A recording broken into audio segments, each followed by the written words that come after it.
Out of these troubled times, our fifth objective, a new world order can emerge, a new era, freer from the threat of terror, stronger in the pursuit of justice, and more secure in the quest for peace. In the words of Winston Churchill, a world order in which the principles of justice and fair play protect the weak against the strong. A world where the United Nations, freed from Cold War stalemate, is poised to fulfill the historic vision of its founders.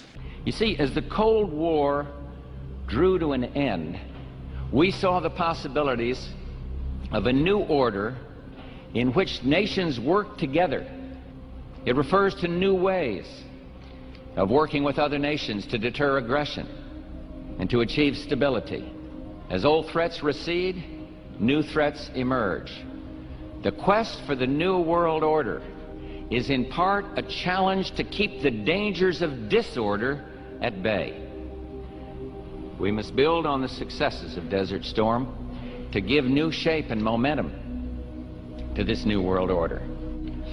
Only when this transformation is complete will we be able to take full measure of the opportunities presented by this new and evolving world order. The new world order really is a tool for addressing a new world of possibilities. This order gains its mission and shape not just from shared interests, but from shared ideals. It's past the point of talking. We know historically that the global governance the sort of agenda to these issues is very hard to try and, with all the best intentions, it's very hard to actually activate. We're seeing that right now. We're seeing a lot of fragmentation going on in Copenhagen, a lot of different agendas pulling in different directions. And it's also the first year of global governance, with the establishment of the G20 in the middle of the financial crisis. The climate conference in Copenhagen is another step towards the global management of our planet. Our mission, our presidency, is one of hope, supported by acts and by deeds. Standing there with my people, they were bombed, and I was just targeted like them, and as elected president, official in charge of their protection, I couldn't do anything about it.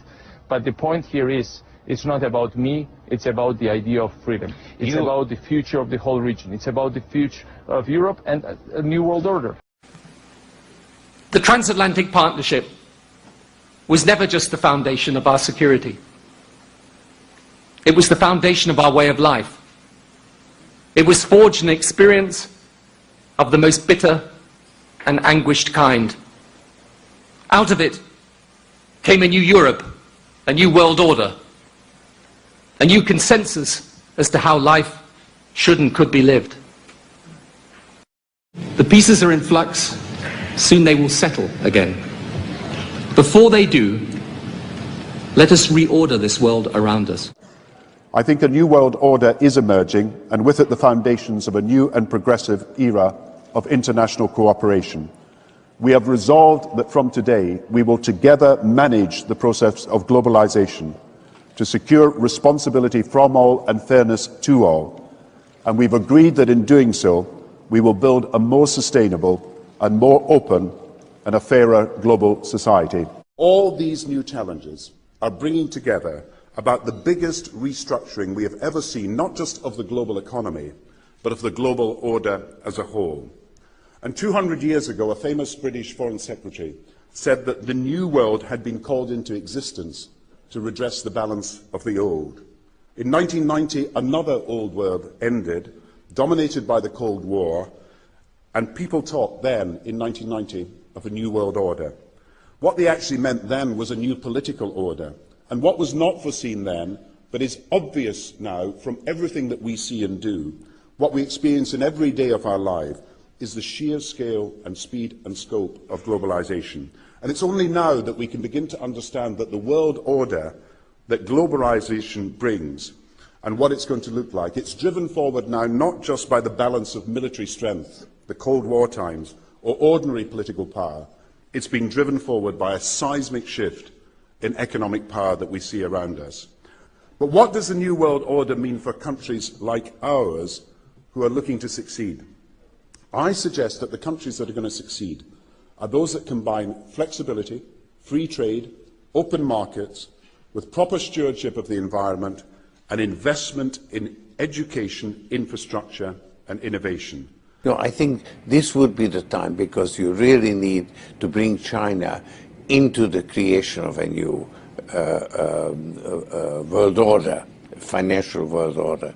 What do you think the most important thing is for Barack Obama? Obviously, you're here to talk about the anniversary for U.S.-China diplomatic relations, but if you had to say this is going to be the country or the conflict or the place that will define the Obama administration, what would it be? The president-elect is coming into office at a moment when there are upheavals in many parts of the world simultaneously. You have India, Pakistan, you have the jihadist movement. So he can't really say there is one problem that is the most important one.